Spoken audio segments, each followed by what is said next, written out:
لن تصدق كم عدد زوجات الشيخ صالح المغامسي بعد تعيينه إماما للمسجد النبوي.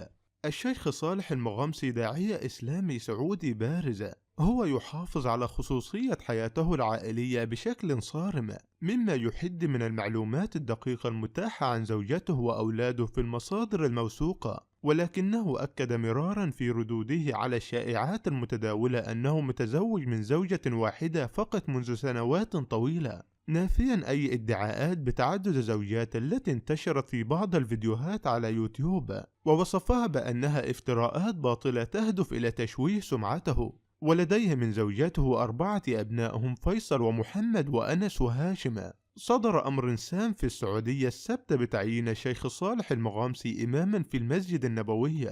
أكد الدكتور عبد الرحمن السديس رئيس الشؤون الدينية بالمسجد الحرام والمسجد النبوي أن هذا التوجيه الكريم يجسد ما توليه القيادة السعودية من عناية فائقة بالحرمين الشريفين، وهنأ السديس الشيخ صالح المغامسي بهذه الثقة الكريمة. ويعد المغامسي خطيبا وداعية سعوديا اشتهر بطرحه المعاصر، وله حضور واسع في التعليم والخطب والدروس الشرعية، وعمل في السنوات الماضية إماما لمسجد قباء في المدينة المنورة، كما تم تكليفه محاضرا في المعهد العالي للآئمة والخطباء بجامعة طيبة، ومديرا لمركز البيان لتدبر معاني القرآن الكريم.